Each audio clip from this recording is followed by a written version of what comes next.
Espíritu del Trino Dios, ven sobre mí, ven sobre mí, ven sobre mí. Espíritu del Trino Dios, ven sobre mí. Hola, ¿cómo están? Con mucha alegría vamos a compartir la lectio del próximo domingo 31 de enero. Es el cuarto domingo del tiempo ordinario y el evangelio que vamos a compartir y hacer la lectio en unos minutos es la continuación del evangelio que se leyó el domingo pasado, el domingo 24, donde, si ustedes recuerdan, Jesús había comenzado, según Marcos nos relataba, su llamado a los discípulos. Se había llamado ya a 4 de los apóstoles. Inmediatamente después de eso, la palabra de Marcos nos dice que el Señor entra en Cafarnaúm, que es la ciudad más grande de Galilea en ese momento, y como era sábado, va a la sinagoga, como era lo habitual para ese día de ir a orar y a escuchar la palabra allí. Y bueno, esto es lo que ahora vamos a leer y vamos a contemplar el icono que tengo aquí a mi lado, que es un fresco, es un icono pintado sobre la pared de un monasterio, un icono que escribió en el siglo XVI Teófanes el Cretense, y que está en una de los monasterios que están en el monte Athos actualmente. Bueno, después vamos a hablar de eso. Ahora primero vamos a leer la palabra, nos ponemos en presencia de Dios, en el nombre del Padre, del Hijo y del Espíritu Santo. Amén. Y te pedimos, Señor, que envíes tu Espíritu Santo ahora sobre nosotros y que nos des su luz para que podamos entender en el corazón y en la mente lo que vos nos querés decir a través de esta preciosa palabra.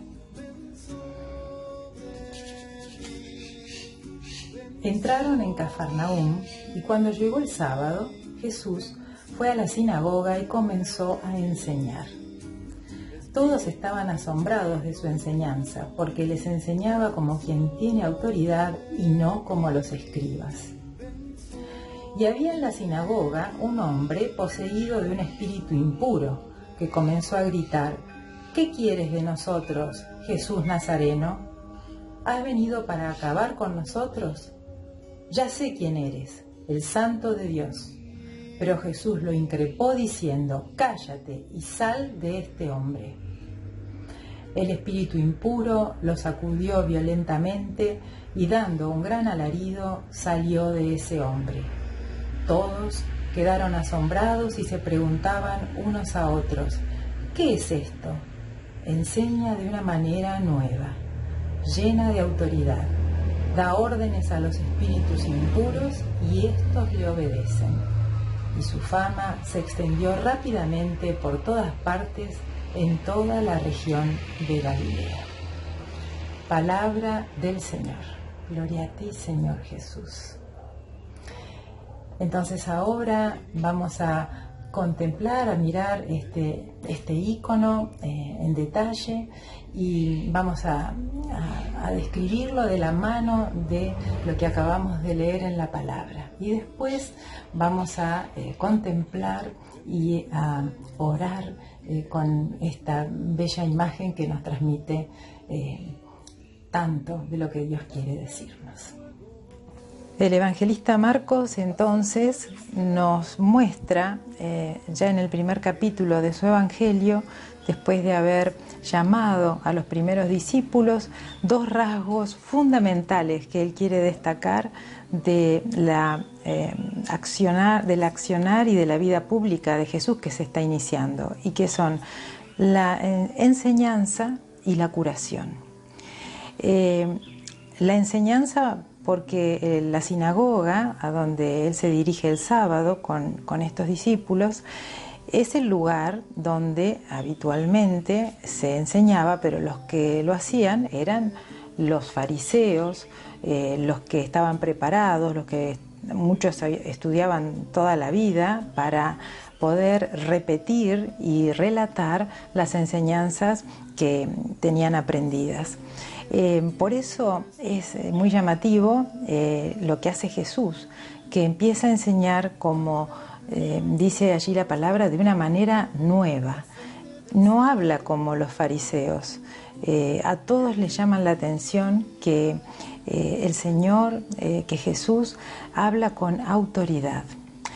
Los escribas, que eran muy respetados, eran personas, y los doctores de la ley, eran personas de especial atención, que el pueblo se ponía de pie cuando ellos entraban a la sinagoga, y los escuchaban con atención, porque ellos eran los que sabían la palabra. ¿Qué palabra? La palabra que venía de la ley que Dios les había dado al pueblo judío, y que ellos eran los encargados de interpretar.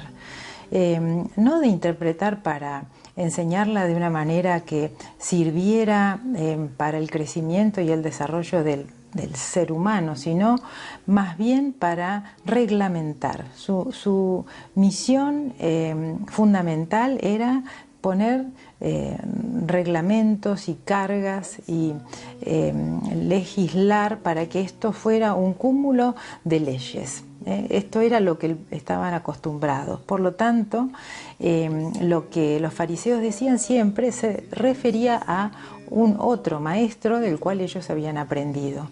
Entonces decían, como dijo el maestro Gamaliel, por ejemplo, y hacían un relato, y sobre eso marcaban lo que había que hacer, lo que se podía hacer y lo que no se podía hacer. Jesús, en cambio, habla con autoridad. Autoridad quiere decir que habla como autor, como el que es el dueño de lo que está diciendo, ¿no? La palabra autoridad es una palabra que se origina del vocablo latino autoritas, del cual también viene autor, que significa esto, ¿no? Que lo que enseña o lo que dice sale del que lo dice. Jesús es el autor de lo que está diciendo, porque Jesús es Dios, y entonces sale de su interior, brota la palabra de la verdad que Él viene a traer, de esta buena noticia. Él viene para traer vida nueva, vida en abundancia, no reglamentos. Esta autoridad es algo que llama mucho la atención, y Él viene a traer esta buena noticia y a usarla para aliviar el sufrimiento y para dar vida nueva.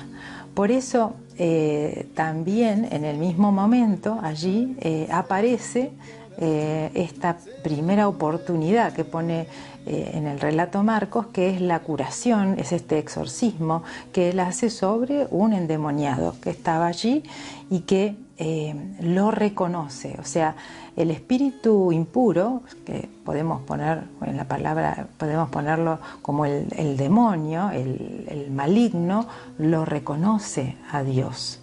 Y por eso es que empieza a decirle: ¿qué quieres de nosotros, Jesús Nazareno? Lo llama por su nombre.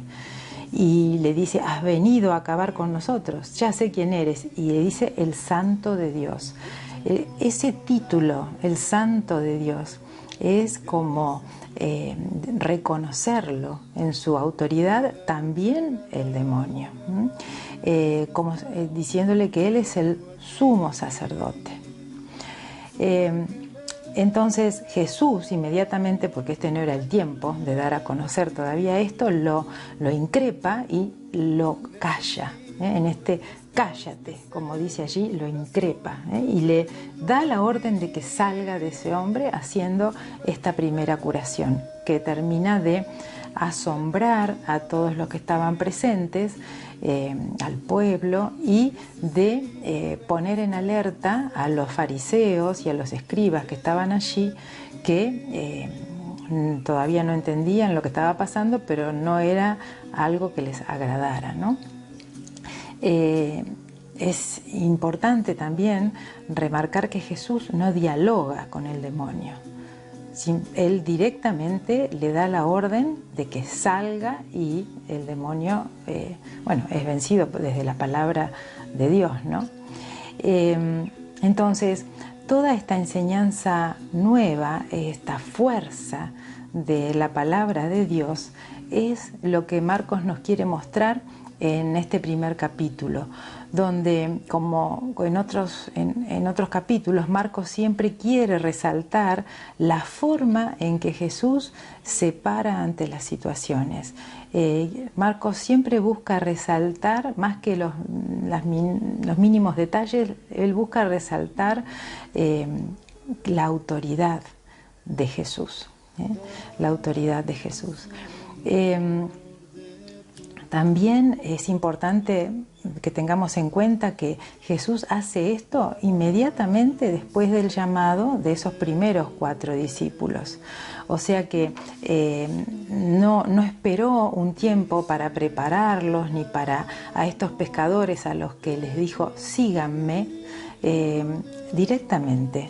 En este momento Jesús empezó con la misión, o sea que la misión a la que estaban llamados y que ellos entendieron en su interior y por eso lo siguieron, se empezó a realizar de inmediato. En este icono que tenemos, que estamos contemplando, vemos cómo lo vemos centralmente a Jesús vestido con sus atuendos habituales, con la túnica roja y el manto azulado, como signo de divinidad, el manto, y con la túnica, que es el color del sacrificio, el color del Espíritu Santo, que tiene a su vez sobre el hombro derecho del Señor una banda que apenas se asoma, ¿no? Como una estola de color dorado, amarillo, que es su distintivo de que es sacerdote. Y la aureola, que el nimbo que tiene alrededor de la cabeza, con la cruz que tiene grabada y las letras que marcan siempre, esto es exclusivo de Jesús, que Él es el que es, el que es, el único, el que es Dios. Y lo vemos que tiene en su mano izquierda el rollo como signo de la misión, que siempre está presente, ¿no? Él viene, el Señor, el Hijo, Dios hecho hombre, Dios y hombre, viene con una misión. Y en la iconografía, bueno, se simboliza a través de ese rollo, ese papiro que tiene en la mano.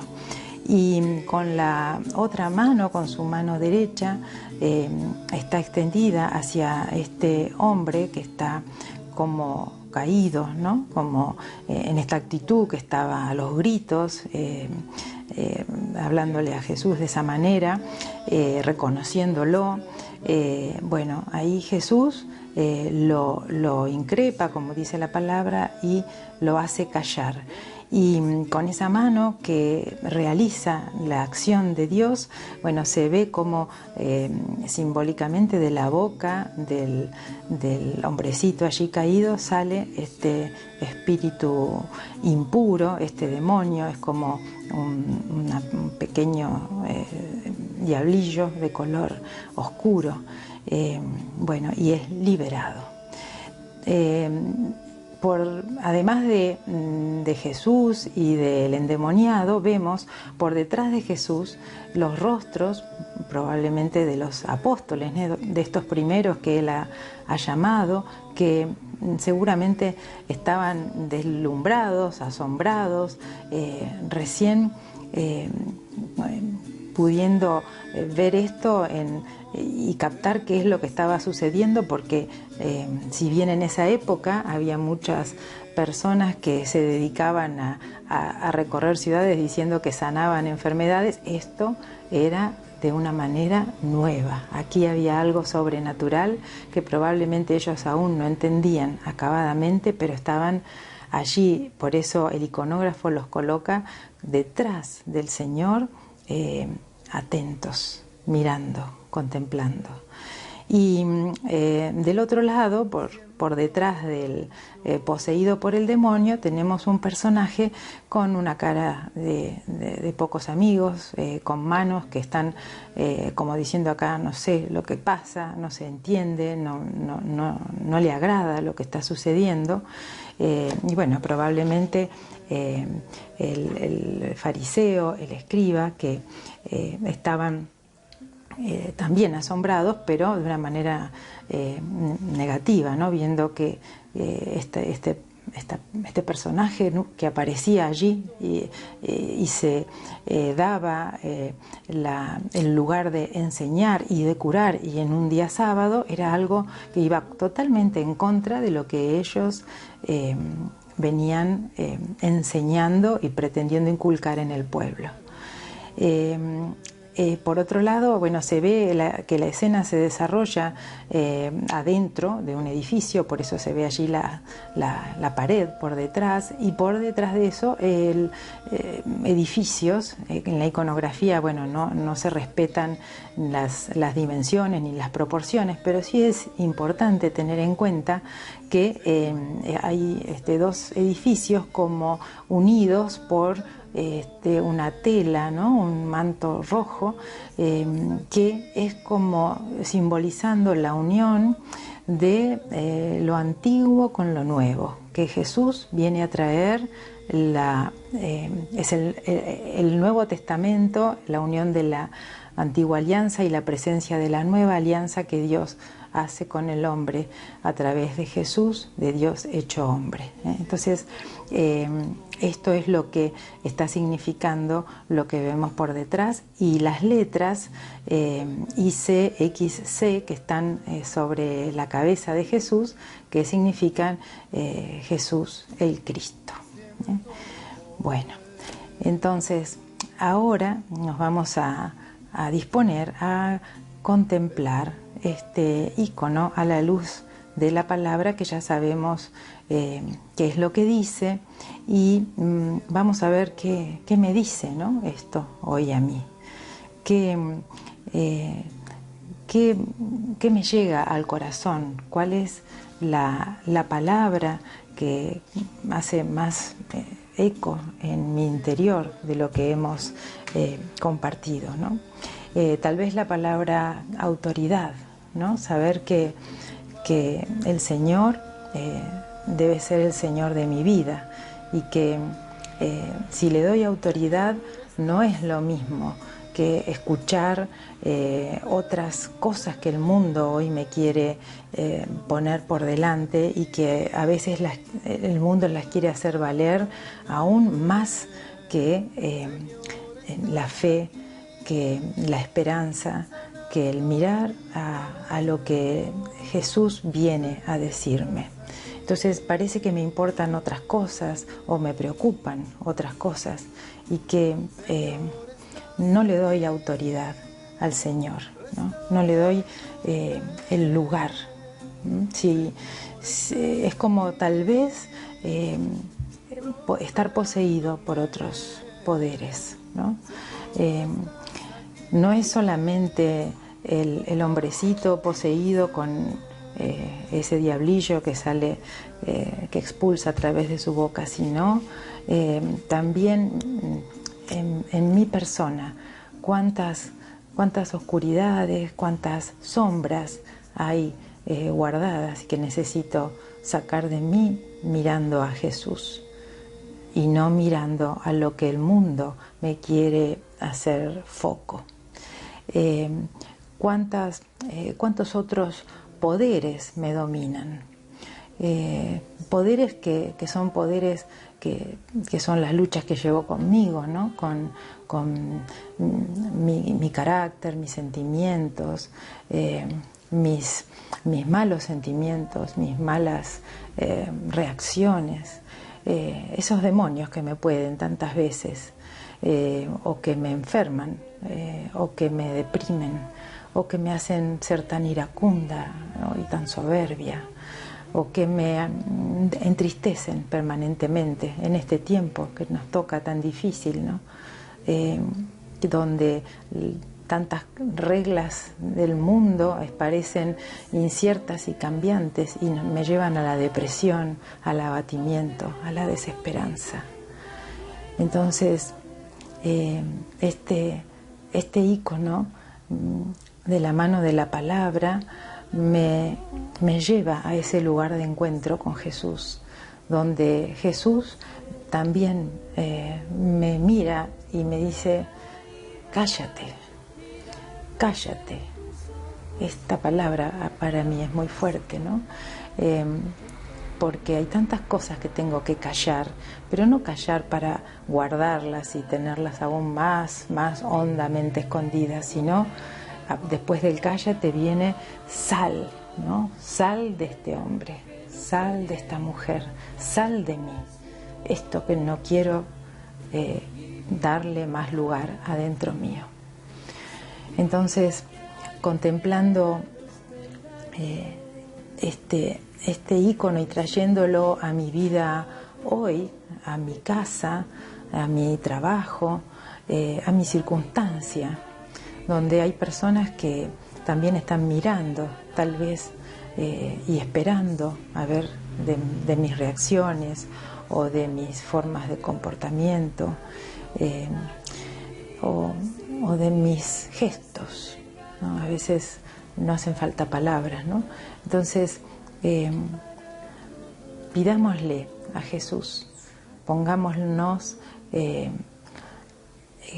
cómodos, relajados, con las piernas paralelas y los pies bien apoyados en el piso, y vamos a respirar hondo 2 o 3 veces y a repetir el dulce nombre de Jesús y a mirarlo solo a Él, mirarlo a Jesús, que con autoridad, porque es el centro de mi vida, expulse hoy esos demonios, esos poderes, esas sombras que tengo guardadas, que no me dejan vivir bien, que no me dejan bien vivir y ser lo que estoy llamado a ser. Te pedimos, Espíritu Santo, que nos llenes del verdadero amor, para que teniendo a Jesús en el centro de cada uno y de todos, como familia, como comunidad, podamos vivir la fraternidad, la familia, y en ella la unidad en la diversidad. Amén. Quiero alimentar mi alma con tu verdad. Quiero sentir que la vida eres tú. Enciende mi luz y mi vida, Jesús. Quiero hacer de ti mi camino. Quiero alimentar mi alma con tu verdad. Quiero sentir que la vida eres tú. Enciende mi luz y mi vida es con tu verdad.